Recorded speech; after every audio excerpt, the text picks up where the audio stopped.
નમસ્કાર, good morning. Zee 24 કલાકમાં આપનું સ્વાગત છે. સમાચાર ગુજરાત સાથે હું છું નિધિ. મહત્વના સમાચારથી શરૂઆત. આજથી 45 વર્ષથી વધુના ઉંમરને લોકોને મળશે રસી. 45 વર્ષથી વધુના તમામ લોકોને રસી અપાશે. કોરોના રસીકરણ માટે મુખ્યમંત્રી વિજય રૂપાણીનું આહવાન. સામાજિક સંસ્થાઓ, ધાર્મિક સંસ્થાઓ અને શૈક્ષણિક સંસ્થાઓને આહવાન કરવામાં આવ્યું છે. તમામ લોકો રસીકરણના આ મહાઅભિયાનમાં જોડાય તે માટે સીએમ રૂપાણીએ આહવાન કર્યું છે. રસીકરણ મહાઅભિયાનથી કોરોના હારશે અને ગુજરાત જીતશે.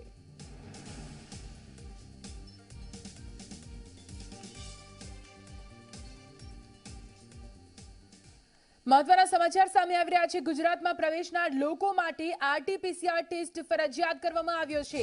આજથી આરટીપીસીઆર ટેસ્ટ વગર ગુજરાતમાં પ્રવેશ નહીં મળે. રાજ્ય બહારથી આવતા તમામ લોકોએ બતાવવો પડશે RTPCR negative test. Rajasthan, Madhya Pradesh અને મહારાષ્ટ્રથી આવતા લોકોને ટેસ્ટ બતાવવો પડશે. આરટીપીસીઆર ટેસ્ટ નેગેટિવ આવશે તો જ ગુજરાતમાં પ્રવેશ આપવામાં આવશે. અન્ય રાજ્યમાંથી પ્રવેશતા તમામ લોકોનું સ્ક્રીનિંગ પણ કરવામાં આવશે. પ્રવેશના 72 કલાક પહેલા આરટીપીસીઆર ટેસ્ટ કરાવવો ફરજિયાત કરવામાં આવ્યો છે.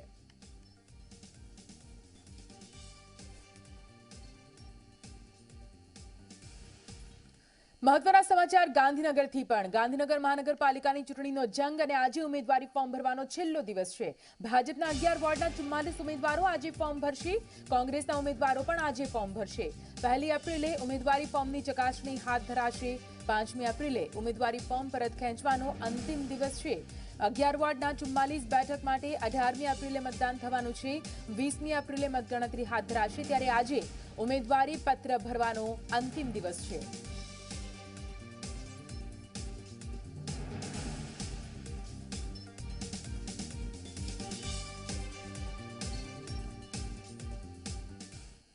ગુજરાત વિધાનસભાના બજેટ સત્રનો આજે અંતિમ દિવસ છે. અંતિમ દિવસે વિધાનસભામાં 2 બેઠકો મળશે. પ્રથમ બેઠકમાં 4 સરકારી વિધેયકો રજૂ કરવામાં આવશે. પ્રથમ બેઠકમાં લવ જેહાદ વિરોધી બિલ રજૂ કરાશે. આ અગાઉ ઉત્તર પ્રદેશ અને મધ્યપ્રદેશમાં આ કાયદો બન્યો છે. ગુજરાત ધર્મ સ્વાતંત્ર્ય સુધારા વિધેયક ગૃહમાં રજૂ કરાશે. ગૃહ રાજ્યમંત્રી પ્રદીપસિંહ જાડેજા ગૃહમાં રજૂ કરશે આ વિધેયક. ગુજરાત આયુર્વેદિક સુધારા વિધેયકને પણ રજૂ કરવામાં આવશે. નાયબ મુખ્યમંત્રી નીતિન પટેલ ગૃહમાં વિધેયક રજૂ કરશે. ગુજરાત ચિકિત્સા સંસ્થાઓ રજિસ્ટ્રેશન નિયમન સુધારા રજૂ કરવામાં આવશે. નાયબ મુખ્યમંત્રી નીતિન પટેલ ગૃહમાં આ વિધેયકને રજૂ કરશે. બીજી બેઠકનો પ્રશ્નોત્તરી કાળથી શરૂઆત થશે. નાણાં, માર્ગ અને મકાન વિભાગના પ્રશ્નો પર આજે ચર્ચા કરાશે. આરોગ્ય અને પરિવાર કલ્યાણ વિભાગોના પ્રશ્નો પર પણ ચર્ચા યથાવત રહેશે. તબીબી શિક્ષણ, નર્મદા, ઉર્જા વિભાગોના પ્રશ્નો પર પણ ચર્ચા કરવામાં આવશે. સામાજિક ન્યાય અને અધિકારિતા વિભાગના પ્રશ્નો પર પણ ચર્ચા કરાશે. પ્રથમ બેઠકમાં બાકી રહેલા સરકારી વિધેયકો પર ચર્ચા કરવામાં આવશે.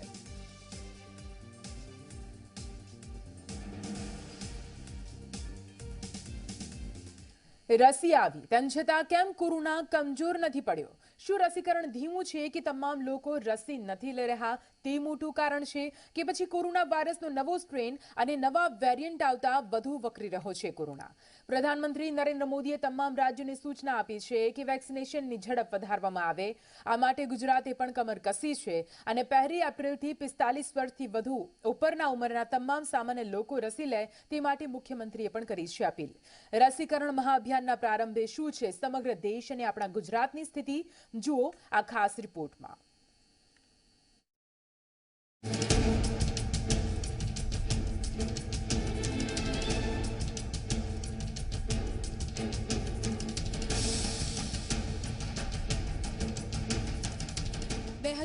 નું વર્ષ કોરોના વાયરસમાં પસાર થયું.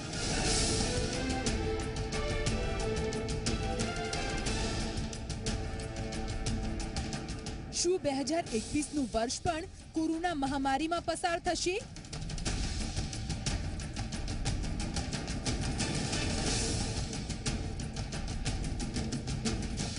કેમ કે 1 વર્ષ પછી ફરી એકવાર કોરોના વાયરસના કેસમાં ધરખમ વધારો થઈ રહ્યો છે.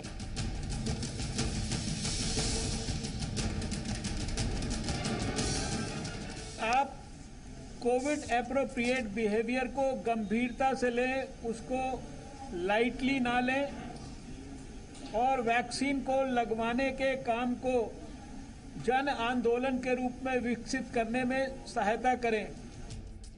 શું એક વર્ષ પછી ફરી ભારતમાં પાછું આવશે કડકાઈવાળું લોકડાઉન?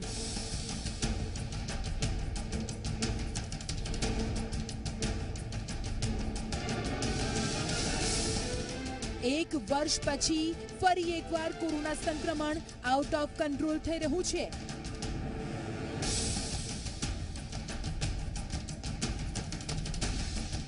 कोविड वायरस के खिलाफ अभी देश में लोगों को बहुत स्थानों पर ऐसा लगता है कि अब वैक्सीन आ गई है, अब तो सब ठीक हो ही गया है। हमारा फर्टेलिटी रेट दुनिया में सबसे कम है, 1.34%। 94 से लेकर आपने देखा हमारा 96-97 के बीच में रिकवरी रेट बराबर वेरी कर रहा है। तो लोगों को लगता है कि अब कोई ज़्यादा गंभीरता से इसको लेने की ज़रूरत नहीं है, सब लोग ठीक हो जाते हैं।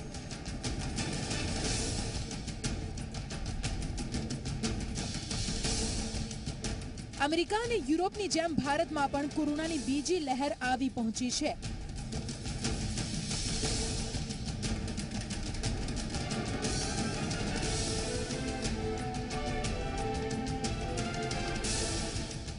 देखिए, इस लड़ाई में हम सफलतापूर्वक बच पाए हैं, उसका एक कारण था कि हम गांवों को इससे मुक्त रख पाए थे।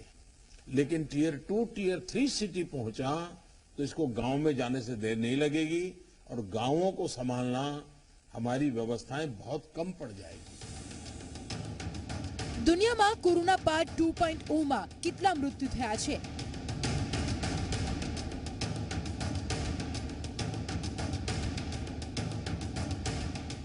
કોરોનાની બીજી લહેરમાં શું 45 વર્ષથી વધારે ઉંમરના લોકોને વધારે જોખમ છે?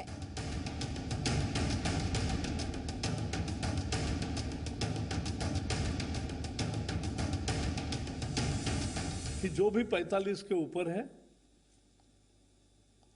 सब लोग अपना नाम रजिस्टर करें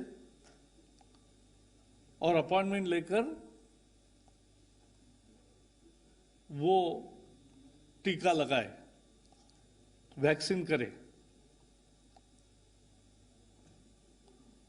और एक और बात कहना चाहता हूं कि वैक्सीन पर्याप्त मात्रा में उपलब्ध है, उसकी चिंता करने की जरूरत नहीं है। શું નવા વેરિયન્ટે મહામારીને વધારે ખતરનાક બનાવી દીધી છે? इन 10 लैब्स ने अब तक 11,64 जीनोम सीक्वेंसिंग दिसंबर से लेकर अब तक की हैं और इन्होंने पाया है कि उसमें 807 यूके वेरिएंट हैं, 47 साउथ अफ्रीकन वेरिएंट हैं और एक ब्राजीलियन वेरिएंट इन्होंने पाया है। શું લોકડાઉનના એક વર્ષ પછી દેશ ફરી એ જ ખતરા તરફ આગળ વધી રહ્યો છે, જેને જોઈને ભારતમાં દુનિયાનું સૌથી મોટું લોકડાઉન લાગુ કરવામાં આવ્યું હતું? ત્યારે તમારે એ જાણવું જરૂરી છે કે બીજી લહેર કેમ ખતરનાક છે। Britain, France, Belgium, Italy, Netherland, Spain અને સ્વીડનમાં કોરોનાની બીજી લહેરે વધારે તબાહી મચાવી।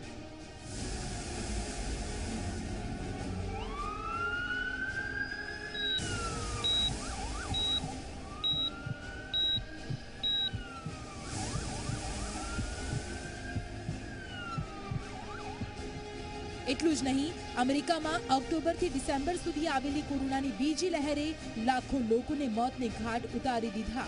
તેના માટે સૌથી મોટું કારણ વાયરસ અંગે લોકોની બેદરકારી અને વાયરસનું મ્યુટેશન રહ્યું। ધ ઇકોનોમિસ્ટે દુનિયાભરના 46 દેશોમાં આવેલી કોરોનાની નવી લહેરનું અધ્યયન કર્યું। મૃત્યુના વિશ્લેષણથી એક વાત સ્પષ્ટ થઈ ગઈ છે કે જે દેશોમાં કોરોનાની નવી લહેર આવી ત્યાં વધારે કોહરામ મચ્યો।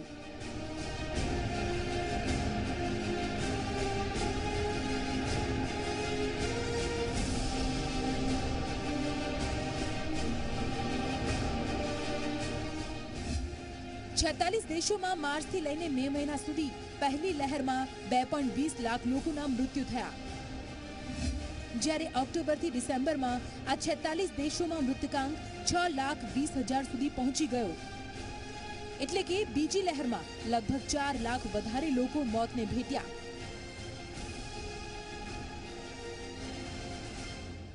ગુજરાતમાં પણ માર્ચ મહિનામાં કોરોનાના કેસમાં ધરખમ વધારો થઈ રહ્યો છે, ત્યારે તેના માટે નાયબ મુખ્યમંત્રીએ માસ્ક ન પહેરતા લોકોને જવાબદાર ગણાવ્યા અને દરેક વ્યક્તિને માસ્ક પહેરવા માટે સાવચેત કર્યા.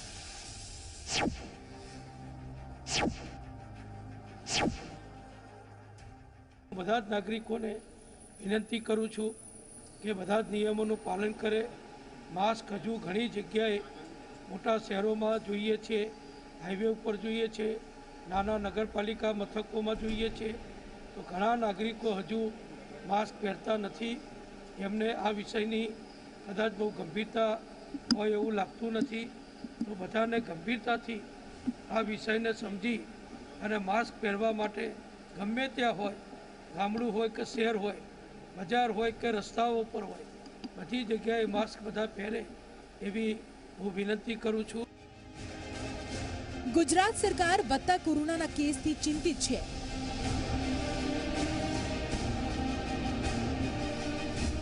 ગાંધીનગર સર્કિટ હાઉસમાં મેનેજર સહિત 18 કર્મચારીઓ સંક્રમિત થયા.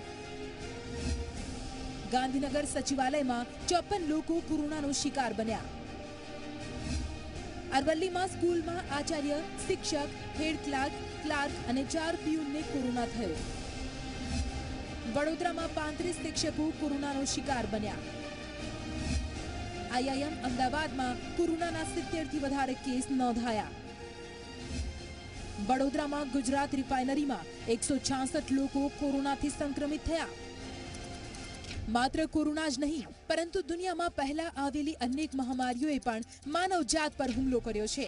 તે બીજી લહેરમાં સૌથી ઘાતક સાબિત થઈ છે.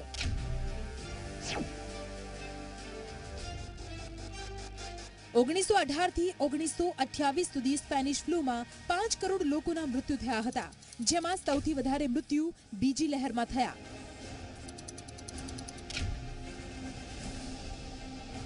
સરકારની સૂચનાઓ છતાં પણ લોકો નિયમોની એસી તેસી કરી રહ્યા છે. માસ્ક પહેરતા નથી અને સોશિયલ ડિસ્ટન્સ તો ક્યાંય જોવા નથી મળતું. આ સ્થિતિમાં હજુ પણ સાવચેત રહેવાની જરૂર છે. જો નિયમોનું પાલન નહીં કરીએ તો પછી બીજી લહેર માનવજાત માટે મોટો ખતરો સાબિત થઈ શકે છે.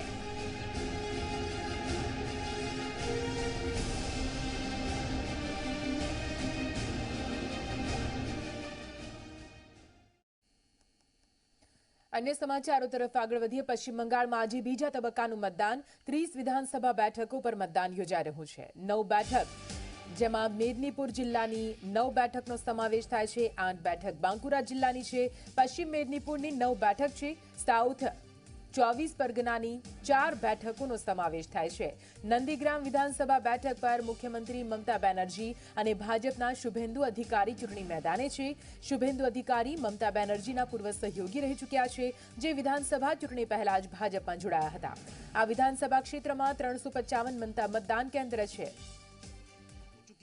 वोटिंग रफ्तार पकड़ेगी, कहा जा रहा है कि 11-12 बजे के आसपास, तब उस वक्त देखना होगा कि मतदान प्रतिशत यहां पर कितना हुआ. फिलहाल ममता दीदी इस घर पर आराम कर रही हैं. थोड़ी देर के बाद हो सकता है कि ममता दीदी बाहर निकले या फिर उनकी मूवमेंट क्या होगी वो भी हिंदुस्तान आप तक पहुंचाएगा. फिलहाल यहाँ पर आप देख लीजिए वेस्ट बंगाल पुलिस और वहां पर आपको सेंट्रल पुलिस के जवान भी आपको नजर आ जाएंगे. टोटल 22 टुकड़ियां केंद्रीय सुरक्षा बलों की यहाँ पर तैनात की गई हैं पूरे नंदीग्राम के इलाके में. हर जगह पर सुरक्षा व्यवस्था बहुत तगड़ी है, क्योंकि जिस तरीके से वार पलटवार एक दूसरे पर हुआ है, कहा यह जा रहा है कि कुछ भी बवाल हो सकता है, लेकिन उसको कंट्रोल करने के लिए तैयारियां पूरी आपको नजर आ रही होंगी यहां पर. तो ये ममता दीदी के घर की इस वक्त की ताजा तस्वीर हम आपको दिखा रहे हैं. हालांकि कोलकाता उनका निवास है, सीएम आवास हालांकि रहती है वो कालीघाट में, लेकिन यहाँ पर फिलहाल दीदी का अस्थायी निवास नंदीग्राम में आप कह सकते हैं. बिल्कुल, क्योंकि भूमि पुत्र की लड़ाई है और कहा जा रहा है कि दीदी अपने आप को बाहरी बताना नहीं चाहती है, इसीलिए अस्थायी डेरा यहाँ डाली हुई है दीदी. अब देखने वाली बात है कि आज नंदीग्राम की जनता किसके भाग्य का कमल कह लीजिए या जोड़ा फूल खिलाती है.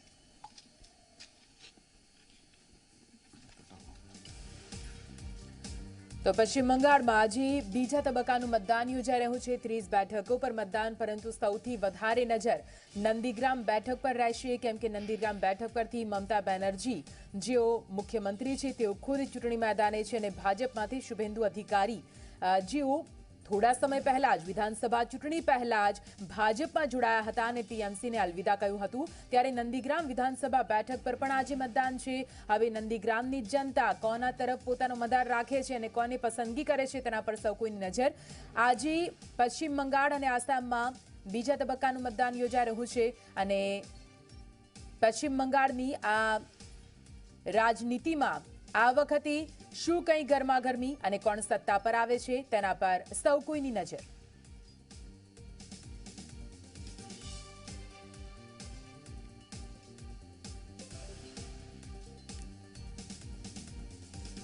તો આપને જણાવી દઈએ પશ્ચિમ બંગાળમાં 8 તબક્કામાં મતદાન યોજાવાનું છે અને આજે બીજા તબક્કાનું મતદાન યોજાઈ રહ્યું છે। 30 વિધાનસભા બેઠકો પર મતદાન, જેમાં 9 બેઠક મેદનીપુર જિલ્લાની છે, 8 બેઠક બાંકુરા જિલ્લાની, પશ્ચિમ મેદનીપુરમાં 9 બેઠક, જ્યારે કે સાઉથ 24 પરગનાની 4 બેઠકોનો સમાવેશ થાય છે।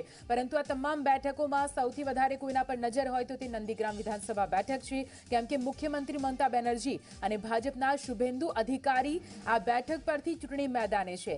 અનેક ગરમાગરમી વચ્ચે આક્ષેપ પ્રતિ આક્ષેપ વચ્ચે આજે નંદીગ્રામ બેઠક પર પણ મતદાન યોજાઈ રહ્યું છે, ત્યારે તમામ નાગરિકો પોતાના મતાધિકારનો ઉપયોગ કરશે। વધુ વાત કરવા માટે, વધુ માહિતી આપવા માટે हमारा संवाददाता प्रत्युष खरे जुड़ाई गया है।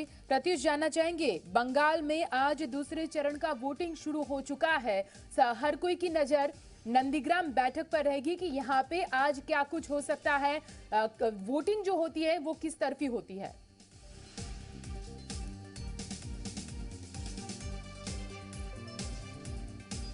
देखिए बिल्कुल, और नंदीग्राम इस सेकंड फेज की सबसे हॉट सीट है और उसकी वजह हर किसी को पता है, किसी को बताने की जरूरत नहीं है। क्यों? क्योंकि यहां से सीएम ममता बनर्जी यहां से चुनाव लड़ रही हैं। शुभेंदु अधिकारी उनके मुकाबले में बीजेपी की तरफ से खड़े हुए, वो शुभेंदु अधिकारी जो कभी ममता दीदी के साथ थे और टीएमसी में नंबर 2 की उनकी पोजीशन थी। और इस बार लड़ाई इसलिए भी बहुत ज्यादा दिलचस्प और कांटे की हो गई है क्योंकि कहा जा रहा है कि सीएम की मुखिया यहां से जब से नंदीग्राम से खड़ी है, ये जो पूरा माहौल है नंदीग्राम के आसपास का, बिल्कुल सिनेरियो उसका बदल चुका है। क्योंकि यहां से तय होगा कि यहां से जनता किसको चुनकर भेजती है, शुभेंदु अधिकारी को या फिर ममता बनर्जी को। और अगर यहां से शुभेंदु अधिकारी जीतते हैं तो तय मानिए कि बीजेपी में उनका कद बहुत ज्यादा बढ़ जाएगा। और यहां से अगर ममता बनर्जी जीतती हैं तो ये साबित कर पाएंगी कि देखिए, जो लगातार टीएमसी कह रही थी कि जितने लोग छोड़ छोड़कर उनको जा रहे हैं, उनको यहां की जनता ने नकार दिया है। दोनों तरफ से दावे खूब किए जा रहे हैं। 7 बजे से इस वक्त 7:15 हो चुके हैं, वोटिंग शुरू हो चुकी है। जो अलग अलग पोलिंग बूथ से हमारे पास जो खबरें आ रही हैं, अभी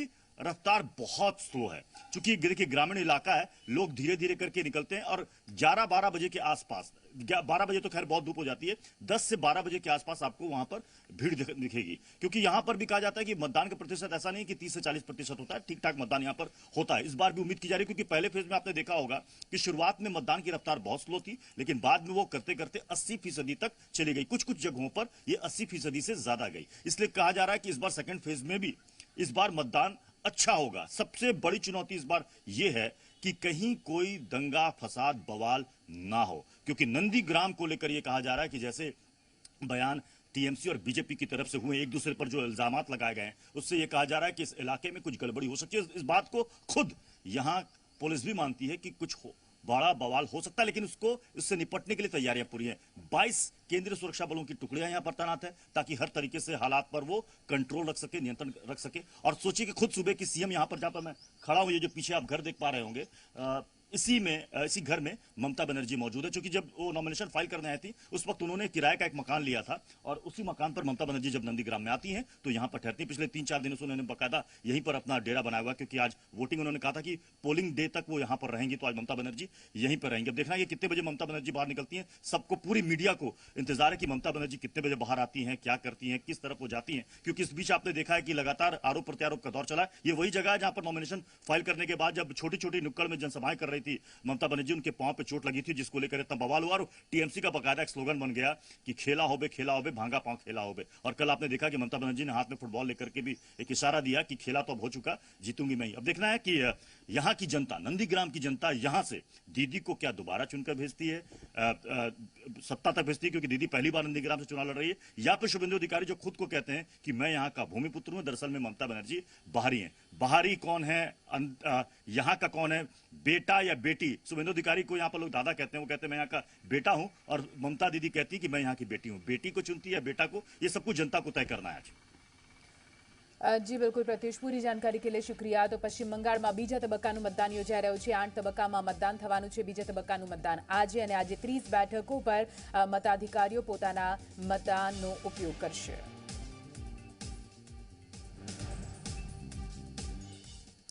અને આ સાથે સવારના સમાચારમાં અત્યારે બસ આટલું। વધુ સમાચાર અપડેટ માટે આપ જોતા રહો ઝી 24 કલાક। નમસ્કાર।